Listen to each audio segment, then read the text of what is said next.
Good evening, everyone. I will now call this reconvened public hearing of November 25th, 2021 to order. This meeting is convened by electronic means, and as such, council members may participate in person or by electronic means.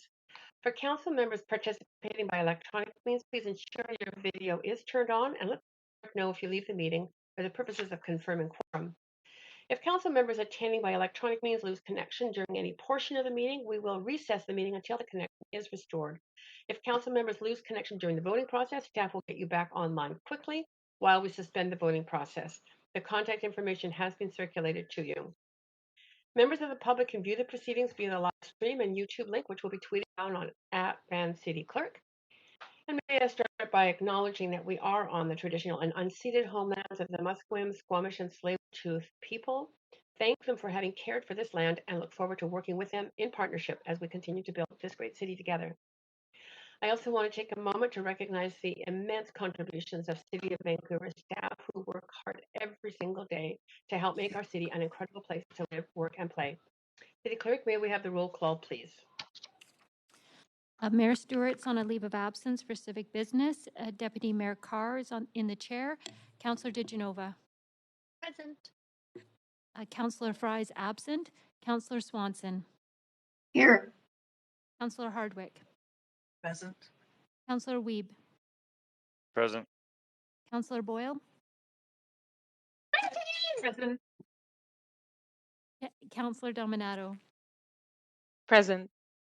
Councillor Bly's on a leave of absence for civic business. Councillor Kirby-Young on a leave of absence for civic business.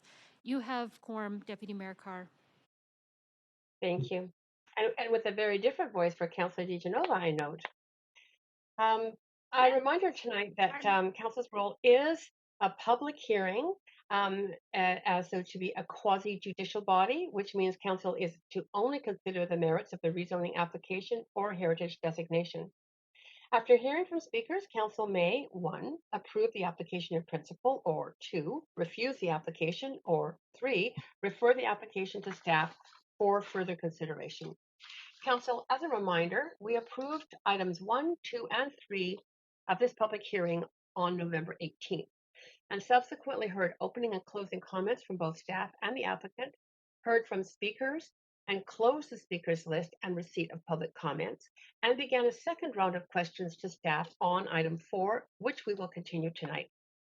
Before we continue, council members who are not present for the first portion of this item must confirm that they have viewed the proceedings if they wish to vote on this item. Councillor Hardwick was absent at the public hearing on November 18th.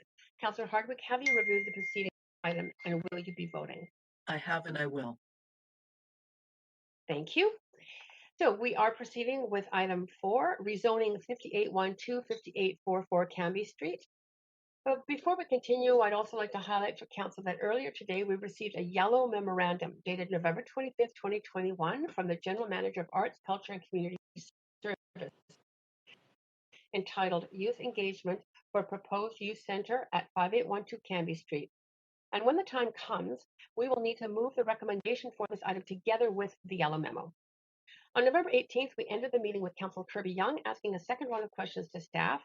However, as Councillor Kirby-Young is on a leave of absence tonight, we will continue with questions to staff from Councillor DeGenova, who was next on the queue, for up to 5 minutes. Councillor DeGenova, I'm advancing you now. Go ahead, up to 5 minutes. Thanks very much. And I do appreciate the yellow memo from staff that was circulated. I'm wondering if that's, first of all, has that been posted and when that was posted? Just for the public record? When that was posted publicly on the city's website. Yes. Do we have Paul Mulcree, City Manager, or other senior staff or planning staff on the line that could answer that question? Thank you, Councillor Carr. This is Scott Erdman from planning. I can confirm that the yellow memo was posted online approximately around 5 p.m. This evening.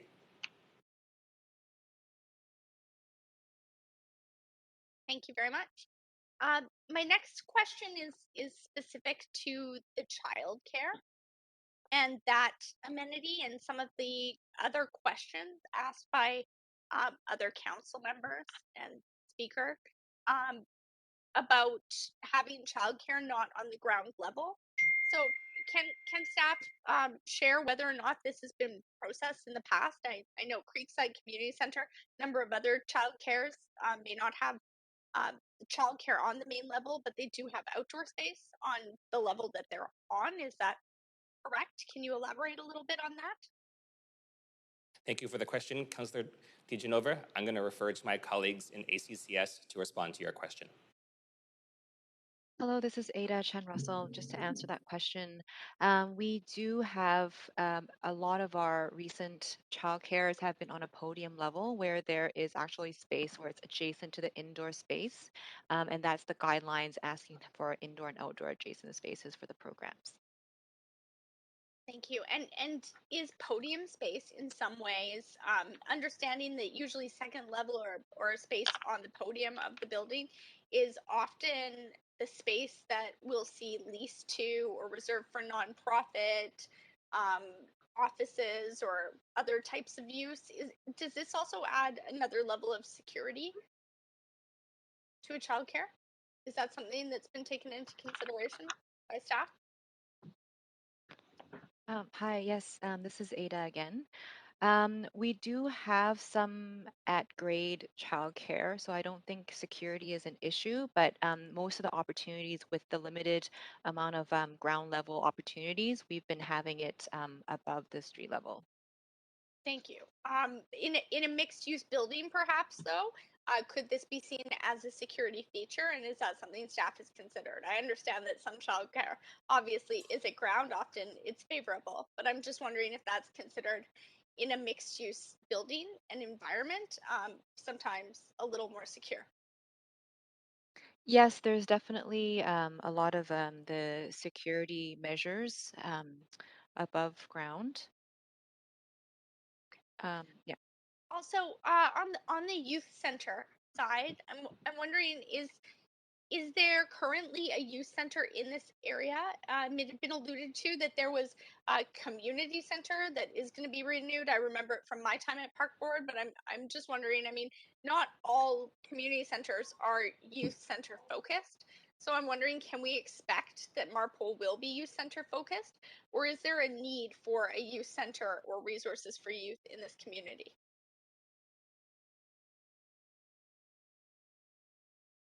Hi, yes, this is Ada again. So yes, there is no current community center at Oak Ridge, but it is part of the rezoning that was approved to have a civic center at Oak Ridge. So within that civic center, there is space for youth there as well as for seniors. The programs offered at the community centers offer recreational, culture, and social activities. So not for like a nonprofit Yeah. social service. So we could see possibly, like, for instance, I suppose an example I'm thinking of is Covenant House in Vancouver. I'm not saying that this would be the same, but we'd see a nonprofit that perhaps had different goals and served different clientele than a community center could expect. Is that correct? Yes, I think there's because there's so many diverse needs for youth in the city. It's good to have different and complementary programs and services. And yes, nonprofits would have a different type of mandate and service for youth. Okay, thanks very much. That's all of my questions. And I'd be happy to move the recommendations if I'm the only person on the queue with the yellow memo. You are indeed. Could you please move them with I the yellow just said with memo? the yellow memo. Okay. That's great. I'm looking for a seconder then. Second, Councilor Dominato. Great. Okay. Just a second. I'm going to move everyone to the main queue to debate this. And Councillor DeGenova, go ahead. Thanks so To the much. motion. I just wanted to ask a point of information using my time, if I may, You may go for ahead. you to staff, and that is that there was some concern that was heard about consultation and consultation specifically with nonprofits that specialize in serving youth. Um, what type of consultation can we see before staff lands on an RFP process for this space to make sure that the nonprofit space that's being reserved for youth will be maximized to help the most youth in need. Great. Thank you, staff. To answer Councillor DeGenova's point of information, who would like to do that? Hello, Council. It's Diana Herford, Senior Planner in Social Policy and Projects, and thank you so much for this question. It's something that we're really keen to do more consistently and more in depth as we engage with nonprofit partners to ensure that we're also really broadening and deepening our engagement from an equity perspective when we're talking to youth. And so thank you for that question. I think what we'll probably start to do is to look at ways that we can do that throughout the process. And as part of that kind of determining what type of services will be here, and in terms of looking at youth in the area, both kind of new youth coming to the area and existing youth in the area. So we'll look at that across the development process that you received today for information and ways that we can do that more consistently. Thanks very much. Okay, that's good, Councillor DeGenova. That's good for the questions. I will say Great. that this is not an easy decision to make, considering the correspondence council's received and what we'd heard from speakers. I do think that it is important, though, that we remember, and in hearing comments that youth of certain socioeconomic means don't need guidance and don't need a center and don't need counseling. I don't believe that that's true. Or a place to gather. I believe that we should take every opportunity we can to invest in future generations, and I think that this is one way to do that. I am satisfied with the information staff have provided since we last met in the yellow memo, but also in the questions that I asked this evening, that there will be thoughtfulness in this process, and that there will be stakeholders at the table who specialize in these services. And I hope, my hope is that the concerns will instead turn into something that really could help youth in a neighborhood where we're hearing that youth are already underserved. We could always use more childcare.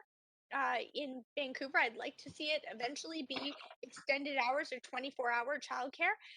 If we have operators willing to do that, why would we lock the doors and turn off the lights when there are parents who are working and who are relying on unaffordable childcare that is not safe and licensed? So I think that it's very. Oh wait, I think someone's not on mute, Chair. Yes, I'm reminding council to please keep your mics muted until you speak. Thank you. Go ahead. So what I will say is, would I have liked to see deeper affordability here? Yes, I would. That being said, are there thoughtful amenities that will complement the neighborhood and the community? Yes, there are. And I don't think that we can say that there is an instance where youth don't need that support. We should be doing all that we can to support future generations in our city. Thank you. Thanks, Councillor DeGenova. Councillor Dominato to the motion. Thanks, Chair. I circulated an amendment. Okay, I'm going to move us to the amendment queue, and Councillor Dominato, I will put you on that queue. Go ahead. Thanks, Chair. And I simply circulated an amendment which I understand from engaging with staff would be added at the end of recommendation A. And it is Councillor to. DeGenova. Excuse me? I Pardon just me. seconded the amendment. Okay. Okay. Thank you. Thank you. And it would simply be to ensure that there's consultation with youth as part of the process of the development of a youth space. And my reasoning behind this is, while I recognize that we've engaged already with youth serving agencies, we really need to give voice to youth. They are often the ones that don't have a voice in these conversations, particularly around what are their needs. And this stems from decades of working within and connected to the education sector. And so I really think it's important that that be acknowledged and recognized as a part of this work to ensure that whatever is developed is really going to meet the needs of all youth and that they've had some input into what that looks like. So that's the amendment. Great. Thank you. And just for staff, for council's um, council's edification on this, in case you didn't have time to read the yellow memo. In the yellow memo, it does state at the bottom of the first page, continuing onto the second page, so I don't need to ask staff for verification that this is okay. It says council may add direction to approve the proposal. To approve the proposal and instruct staff to consult with youth and nonprofits at various stages of the project in a council motion. So I believe that that does follow the language that was provided to us in that yellow memo. Great. And so, Chair? Councilor DeGenova, do you have a point of something? No, I'm on the queue to Sorry, speak. I advancing. didn't You're on want the you to queue. call the vote. Thanks. Okay. Thanks. Go ahead, Councilor DeGenova, to Thanks. the amendment. I'll be brief, but I wanted to say that I appreciate this, and I did see the opportunity for this in the yellow memo. I again was satisfied with what we heard from staff, but I think that this amendment is not only thoughtful, but will hopefully help to alleviate any fear or concern that this will be so far down the road before youth are consulted. If this is for youth, it should be something that is built with youth.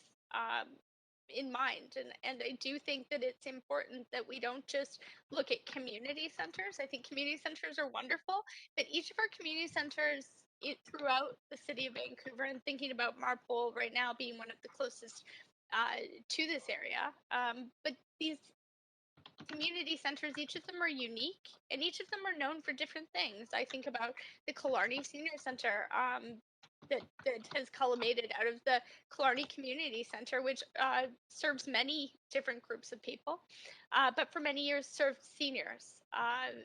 Very much was known for that. We're not sure what Oak Ridge will be, what it will look like. It may have space for youth, but that doesn't mean that youth specifically will feel comfortable there. And especially considering nonprofits do offer resources that specialize in, there's many different facets that I can think of in helping youth to move forward. I think this fits within so many of our city strategies, the healthy city strategy, but also looking at things like the 4 pillars drug strategy as well, and looking at prevention and working with youth. So very thankful to Councillor Dominato for bringing this forward, and I will support it. Okay. So that's great. I don't see anyone else on the list. I'm just going to clarify. I've had a note from the clerk, and so I'm going to clarify with staff. I did read out the part of the yellow memo which does say that council may add direction in approving in the motion itself, instructions to staff to consult. Although it's in the yellow memo, staff, are you fine with the addition of this amendment? Yeah, just that straight up question.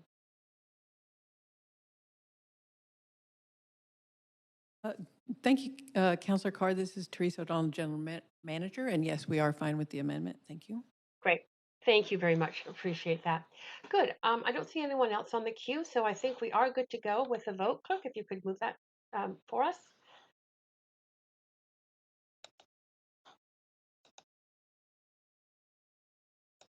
Vote assist in favor.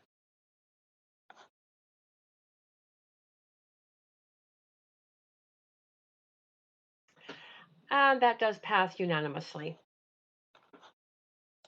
Great. So I think that's it.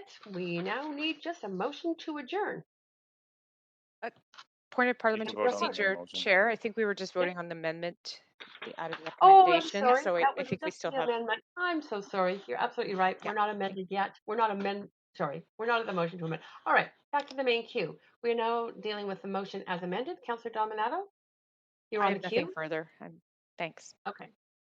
And no one else is on the list. So, clerk, could we now be moved to a vote on the amended motion? I was on the list, but got knocked off somehow. I did not see your name on the list. Clerk, was Councillor Swanson on that list. I am so sorry, but I did not see it. The clerk has not started the vote. So I'm going to just advance you, Councillor Swanson. I just wanted to say I can't vote for this. I'm really upset by the lack of affordability around the Oak Ridge Center and in the Canby corridor. And this is just 268 more housing units for people at the upper end of the income spectrum. And I think we have to start putting affordability for housing and everything. That's it. Great. Thanks, Councillor Swanson. And that is it, unless anyone else joins the queue at this moment, and I don't see that. So clerk, Adrian, can you put me on the queue? Absolutely. Just 1 second, and I will do that. Go ahead, Councillor Weeb. Yeah, I just want to speak to the youth center. I think it's something that's been talked about a lot. I think it's important that we create these spaces, and I know in past master planning that we've done at the city, youth centers are always the first to go or first to get eliminated. And so I really appreciate staff making sure that we deliver on the amenities that are part of the community amenity plan that the public put together. So I will be supportive of this. I'm excited that we can deliver a space for youth as we build this city and as we build this neighborhood. So I will be supporting this project. Thank you, Councillor Weeb. And I now, if there's no one else joining the list, and I will wait a moment just to make sure. Clerk, I believe you can now move us to a vote on the amended motion.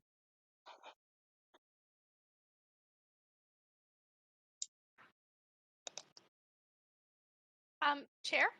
Yes? I tried to vote, but then my panel disappeared. So I've just voted again, but I'd like to make sure it's going to come up. I'll need a vote assist in favor, please. I have. Okay, so thank you for that. And Councillor Swanson and Councillor Hardwick, I see you. Right now it's showing you're not. Well, actually, Councillor Swanson, you voted. Okay, you've both voted now. Okay, that does pass with Councillors Swanson and Hardwick in opposition. All right, then that I do believe takes us to the end of our agenda. I just now need a motion to adjourn. Motion to adjourn. Thank you, Councillor Hardwick. The second. I think I heard Councillor Weeb first. All in favor? Aye. Aye. Aye. Any opposed, say nay. That is passed unanimously. This meeting is now adjourned. Thank you so much, Council. Thank you so much, clerks and staff. And have a good evening, everyone. Good night, everyone. Thanks. Good night. Thanks to staff for coming back again too. What do we do now? Don't ask that. Just go enjoy your evening.